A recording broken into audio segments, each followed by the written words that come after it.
안녕하세요. 주스입니다. 이번 영상은 IPO 종목인 네오 이뮨텍에 대해서 이야기 드리겠습니다. 이 회사명을 들어보면은 약간 좀 뭔가 복잡하다든지 어렵다라는 느낌이 조금 들죠. 이 네오라는 게 새로운이라는 뜻이고 이뮨이 면역이라는 뜻이라고 합니다. 그리고 텍은 이제 테크의 줄임말로 기술이라는 뜻인데 새로운 면역 기술을 활용한 신약을 개발하는 회사다. 그렇게 생각하시면 되고요. 가장 주 종목은 면역 항암제다. 그렇게 이해하시면 될 것 같습니다. 자, 현재 수요 예측이 끝났고 지금 청약이 진행되고 있는 중이죠. 저도 내일 환불금이 나오면 청약을 진행할 예정이고요. 어, 또 1일차 때 영상을 올리게 돼서 조금 죄송하고요. 대신에 종목 설명에 대해서 간결하고 이해하기 쉽게 해드리도록 하겠습니다. 자, 상장일은 3월 16일 상장을 하고요. 여기 보시면은 그 주식 수가 DR로 표기가 되어 있습니다. DR은 제가 얘기 드렸듯이 해외에 본사가 있는 기업이 우리나라로 상장을 할 때 쓰는 표기라고 PB파마 상장할 때 제가 설명을 드렸었고요. 현재 네오 이뮨텍은 우리나라 사람이 회사를 세우기는 했지만 본사는 미국에 있는 미국 기업입니다. 공모가 밴드는 5,400원에서 6,400원이었는데 1,100원 초과한 7,500원에 확정이 되었고요. 총 공모를 통해서 벌어들이는 수입은 1,125억입니다. 하나금융투자 미래에셋대우에서 이제 동시에 청약이 진행을 하고요. 금액이 조금 작기는 하지만 배정되는 주식수가 많기 때문에 꽤나 많은 주식수를 배정받을 수 있고 괜찮은 수익을 줄 수 있는 기대되는 종목 중에 하나다라고 생각이 됩니다. 환매 청구권 구주 매출은 없고요. 자, 청약 한도는 하나금융투자가 일반 우대 기준 4억 8천만 원에서 약 9억 7천만 원, 미래에셋대우가 2억 1천만 원에서 약 4억 2천만 원까지 청약이 됩니다. 균등 배정 때문에 비례 배정 관련된 주식을 많이 못 받으셨던 약간 시드가 크신 분들이 약간 거기에 대한 불만을 해소할 수 있는 그런 종목이 아닐까라고 생각을 하고요. 그리고 공모가 선정을 할 때는 종근당 녹십자 유한양행 보령 제약을 기준으로 2020년도 3분기까지 실적 기준 추정 순이익을 연환산해서 계산을 했고요. 적용 PER은 29.3입니다. 그래서 요 29.3에 PER을 적용하고 네오 이뮨텍의 예상 추정 순이익을 계산한 다음에 적정 주가를 계산하였고 거기에 따른 할인율을 적용하고 공모가를 확정을 하였습니다. 다들 아시겠지만 대부분 PER 방식으로 공모가를 산정을 하고요. 신약 개발하는 회사다 보니까 뭐 임상에 들어가는 비용 다양한 임상들을 해야 되잖아요. 그리고 그 임상을 진행하기 위한 뭐 시료비 같은 것들 그리고 어쩔 수 없이 계속 약을 개발해야 되는 연구 개발비 그리고 약들을 생산해야 되는 그런 쪽에 모든 공모 자금이 사용될 예정이고 이거는 뭐 어쩔 수 없는 신약 개발 회사들의 자금 사용처인 것 같습니다. 자, 업종 분석을 조금 간단하게 해드릴게요. 실제로 면역 항암제 관련된 회사들이 많다 보니까 도대체 기존에 있던 회사들하고 뭐가 또 차이가 있을까라는 생각으로 조금 여러 번 기업 설명의 영상을 돌려봤고요. 그래서 제가 내린 결론에 이 회사의 가장 큰 장점이 하나 있다라고 생각이 됩니다. 그래서 그 부분을 설명하기 위해서 지금부터 진행을 할 거고요. 자, 항암제 관련돼 가지고는 1세대 화학, 2세대 표적, 그리고 3세대가 면역입니다. 화학은 다양한 암에 적용을 하면서 효과도 괜찮았지만 부작용이 조금 많았던 점이 있었고요. 표적 같은 경우에는 특정 암에는 괜찮은 효과를 보였지만 다양한 암 종류들 중에 굉장히 소수의 암에만 사용을 할 수가 있었다고 합니다. 자, 면역 항암제 같은 경우에는 다양한 암에도 사용할 수가 있고 부작용도 없는 굉장히 가장 좋은 항암제 중에 하나입니다. 근데 10명의 환자가 있으면 그 중에서 적게는 한 1.5명, 많게는 6명이지만 평균 잡아서 10명 중에 3명만 효과를 보는 항암 치료입니다. 그래서 이 면역 항암제가 부작용이 적고 효과가 괜찮다라고 판단을 하고 있었는데 성공 확률이 낮다 보니까 그 확률을 올리는 방법에 대해서 많은 연구가 이루어졌고요. 자, 거기에 대해서 가장 중요하다고 생각되는 게 바로 이 T세포입니다.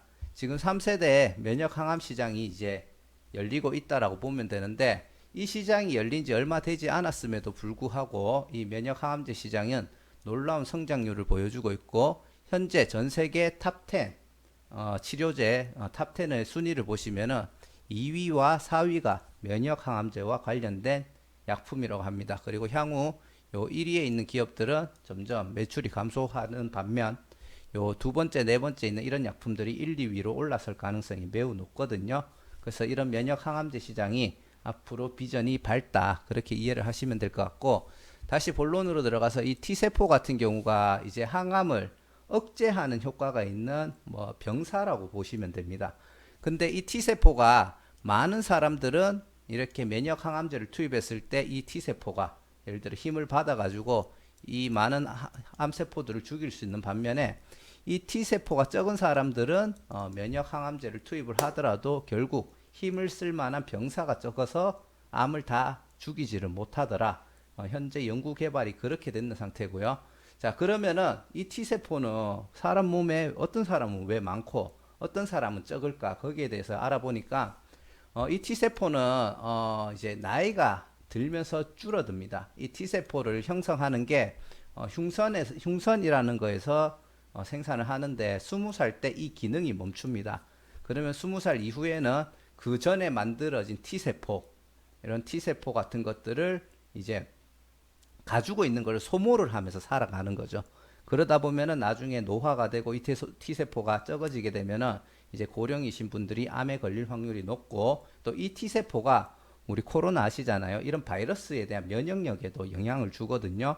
그래서 이 T세포가 많지 않은 사람들이 코로나를 걸렸을 때 이게 중증으로 넘어가는 케이스가 많다고 합니다. 그래서 우리 몸에서 이 T세포가 굉장히 중요하다는 걸 알 수가 있고, 뭐 이거는 제가 영상을 보다가 생각한 건데, 나중에 자식들을 낳으면은 이 T세포를 많이 만들 수 있는 뭐 그런 음식이라든지 그런 게 또 있을 수도 있잖아요. 아니면은 T세포에 안 좋은 것들, 이런 것들도 있을 수 있잖아요. 그래서 20살 이전에 그런 것들을 멀리하고 많이 만들 수 있는 것들을 많이 먹여야겠다. 물론 그런 게 뭐 아직까지 발표가 나 있는지는 모르겠지만, 그래서 그런 것도 한번 만약에 어린 자녀들을 키우시는 분이 있다면 한번 따로 찾아보는 것도 괜찮지 않을까, 그렇게 생각을 합니다. 자, 그리고 이 T세포를 증식시키는, 아까 전에 흉선이라고 얘기를 했잖아요.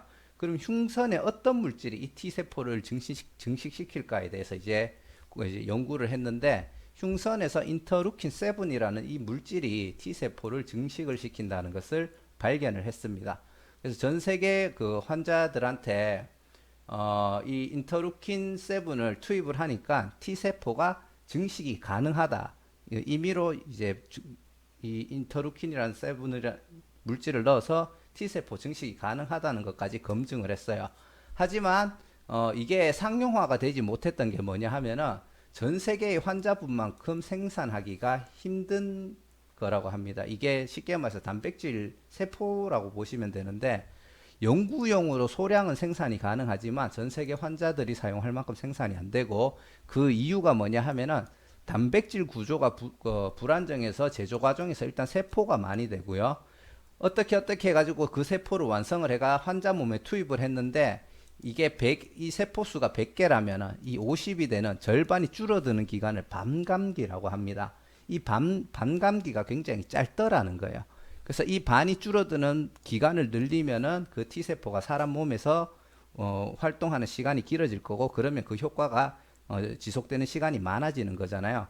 그래서 이런 문제들을 해결하기 위해서 네오 이뮨텍이 연구를 했고, 거기에 대한 문제를 해결을 해냈기 때문에 네오 이뮨텍이 가지고 있는 기술이 다른 면역 항암제를 만드는 회사들하고 차별화된 기술을 가지고 있다, 그렇게 생각을 하시면 될 것 같고요. 이 네오 이뮨텍이 가지고 있는 기술이 실제로는 이게 제넥신에서 발견을 한 건지 제넥신에서 만들었는 건지는 모르겠지만, 제넥신에서 어찌됐든지 가지고 있던 기술력이었고, 그 기술력을 이용을 해가지고 아까 전에 얘기했던 실험을 했더니 이런 단점이 있더라. 그래서 그 기술에, 제넥신의 기술에 이 분자 구조의 단점을 강화하는 방법을 네오 이뮨텍에서 넣으면서 쉽게 말해서 완성을 시켰다. 뭐 100%는 아니겠지만 안정화를 시켰다. 그렇게 생각을 하시면 되고요. 그래서 생산성을 늘렸고요. 그리고 반감기를 시간을 늘려주는 것 주는데 성공을 했습니다. 네오 이뮨텍이 모체가 제넥신인지는 잘 모르겠어요. 근데 최대 주주가 제넥신이더라고요. 이 기술력을 얻어오면서 최대 주주가 된 건지 아니면은 원래 제넥신에서 개발해가지고 그 약을 생산하기 위한 회사를 별도로 뭐 만들어가지고 그거를 기업화로 성장시켰는지는 제가 거기까지는 공부를 못 해봐서 나중에 한번 알아볼 예정이고요. 자, 그래서 제가 아까 전에 얘기 드렸던 네오 이뮨텍의 장점이라는 게 뭐냐 하면은 T세포가 중요하다는 것도 알고 이제 많은 거기에 대한 연구를 했지만 이런 T세포가 이제 점점 줄어든다고 했잖아요. 그래서 이 T세포들을 좀 더 활동량을 좋게 만들자라고 해서 T세포 활성제를 만드는 신약 개발사가 있고요. 그리고 이 T세포의 활동을 억제하는 나쁜 세포라고 해야 될까요? 그런 나쁜 세포 같은 것들의 활동을 저해하는 것을 또 개발하는 신약 개발사들이 있습니다. 면역 항암제 관련돼 가지고.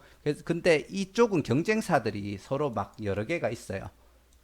최소한 2군데, 여기는 5군데가 있는데 이 T세포를 새로 만들어내는 데 있어 가지고 면역 항암제를 쓰는 기업은 네오 이뮨텍 뿐입니다.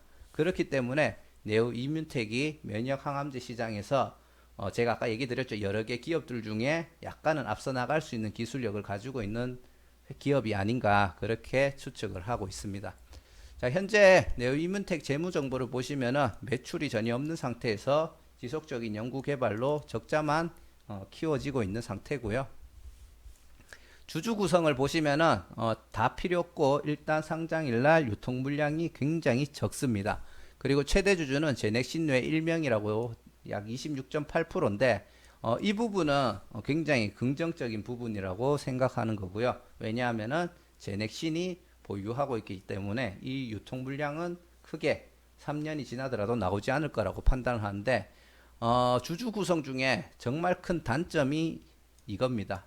상장 후 1개월 때 약 46% 정도의 현재 보호 예수가 풀리는 물량이 있고요. 주주 구성 세부 사항을 보시면은 여기 보시면 보이죠? 약 21%가 제넥신이고요. 뭐 기타 다른 사람들이 이 정도에서 약 26.96%가 아마 크게 매도되지 않은 물량인데 상장일로부터 1개월 차 때 보호 예수가 풀리는 물량들이 조금씩 해가지고 굉장히 많다라는 것을 알 수가 있습니다. 그 중에서 이렇게 투자 회사들이 지금 굉장히 많다라는 걸 볼 수가 있고요. 너무 많아가지고 2페이지로 나눌 정도였습니다. 자, 이렇게 보면 뭐 홀딩스, 뭐 이런 유한양행 이런 물량들은 저는 괜찮다고 봐요. 그리고 뭐 투자조합. 근데 투자조합 물량도 생각보다 많죠. 그렇기 때문에 상장 후 1개월 차 때 분명히 매도 폭탄이 나올 거라고 생각하고 제가 판단하기에는 1개월 차 때 무조건 주가 급락한다고 90% 이상 생각합니다. 그래서 그런 점을 주의해야 되고요. 자, 그리고 주식 매수 선택권이 있는데 주식 매수 선택권 행사 가격이 3원, 4원, 10원, 25원, 25원, 25원. 자, 공모가가 7,500원입니다. 근데 행사 가격 단위가 USD예요. 저는 솔직히 지금 이거 원이라고 적은 게 맞다라고 보는데 이거는 원이라고 적었지만 달러라고 얘기하시는 분들도 계시더라고요. 자, 그렇게 되면은 예를 들어 이거 원이라고 보면은 터무니없이 낮은 가격이죠. 그러면은 엄청나게 부담스럽고 계산할 필요도 없죠. 그냥 이것들이 상장 후에 보통주로 나눠서 전환되면은 전환될 때마다 어느 정도 주가에 타격을 줄 거라고 생각을 합니다. 물론 전체 주식수가 9,800만 주기 때문에 뭐 요런 거 들어올 때는 약간 데미지가 덜 하겠지만 이렇게 모아서 들어온다면은 어느 정도 타격을 줄 거라고 생각을 하고요.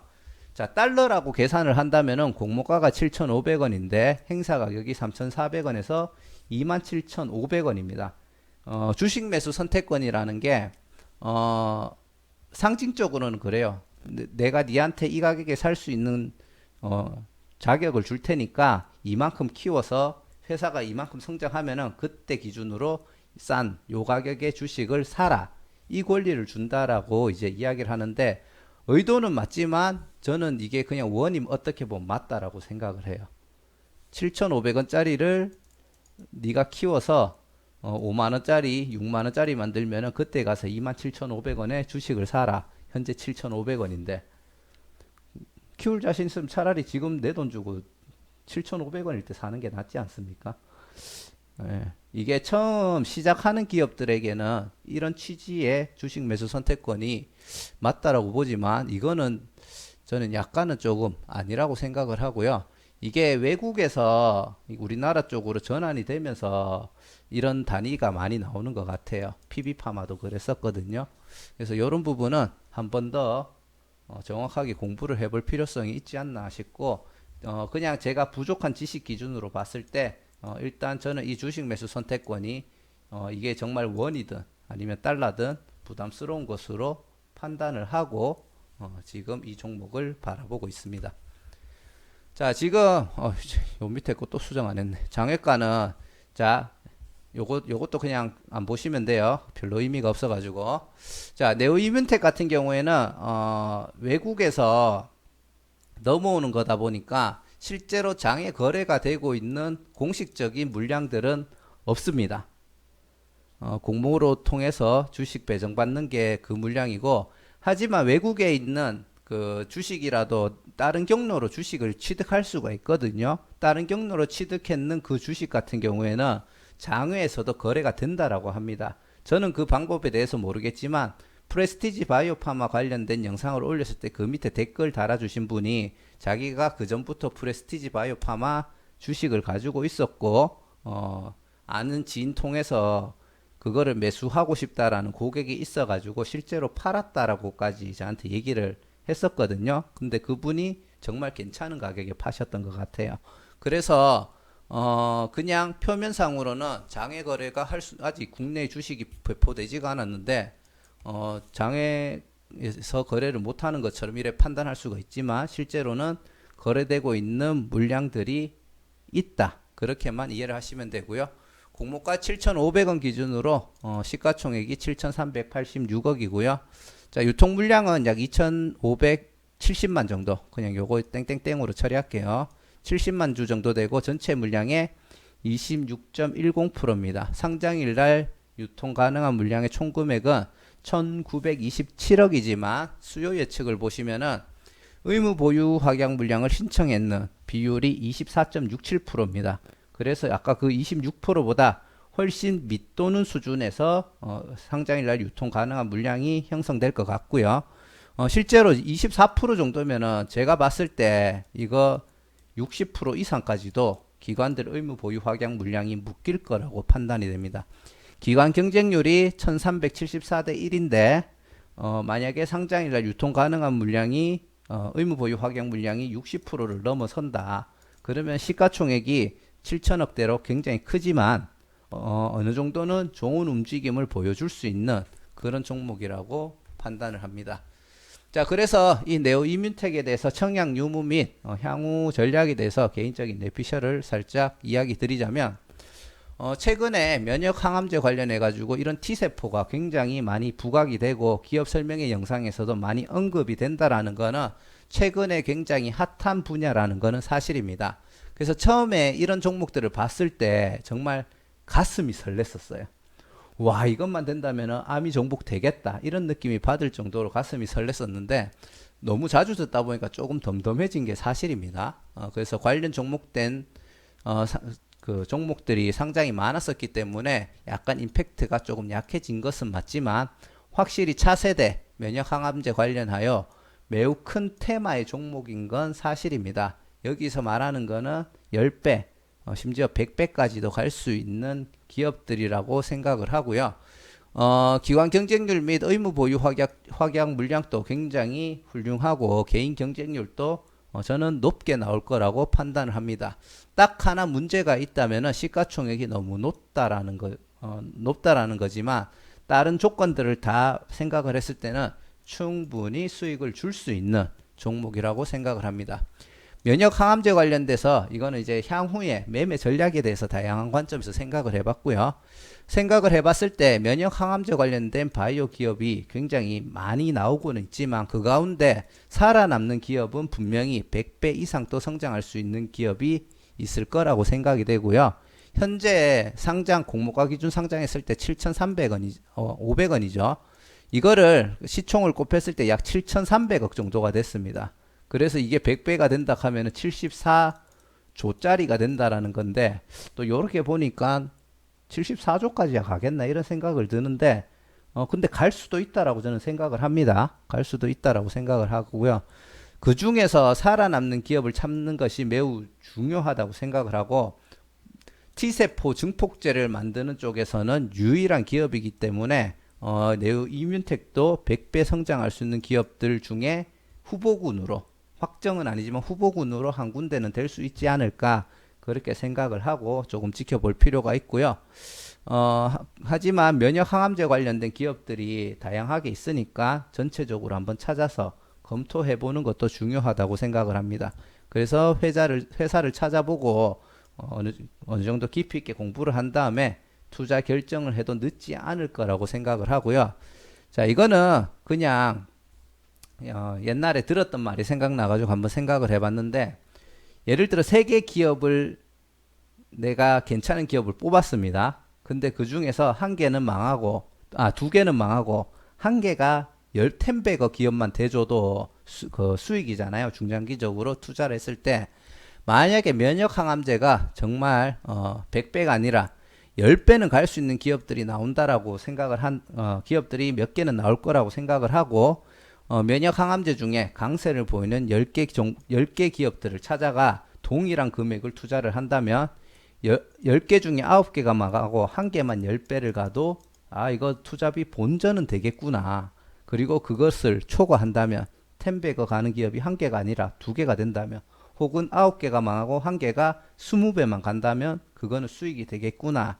이런 생각이 조금 들더라고요. 그래서 면역 항암제라는 시장 자체를 긍정적으로 보고 있기 때문에 그 해당 업종에서 유망한 종목들을 찾아서 그 중에 한 명만 10배 가라, 100배 가라, 그리고 가능성 있는 업체들을 골라서 투자를 하는 것도 조금은 괜찮은 방법이라고 생각을 합니다. 그리고 실제로 정말 괜찮은 분야라면 뭐 10개 중에 3개는 망하고 뭐 3개는 본전치기 하고 뭐 2개는 뭐 2~3배 가고 나머지 2개가 10배만 가준다고 가정을 해도 조금 괜찮을 것 같거든요. 중요한 거는 그 업체들을 선별하고 공부를 하는 게 조금 문제가 되겠죠. 자, 이상 네오 이뮨텍에 대해서 한번 이야기를 드려봤고요. 면역 항암제 관련된 기업들이 많다 보니까 조금 이 회사만의 장점이 뭘까에 대해서 조금 많이 생각을 해보고 또 새로운 공부를 하게 됐던 것 같습니다. 자, 일단 제 개인적인 생각과 이 종목에 대해서 이야기를 드려봤고요.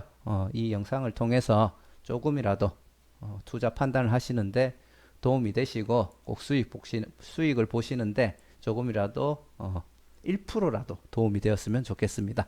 자, 시청해 주셔서 너무 감사드리고요. 구독과 좋아요, 알람 설정 한 번씩 부탁드리겠습니다. 감사합니다.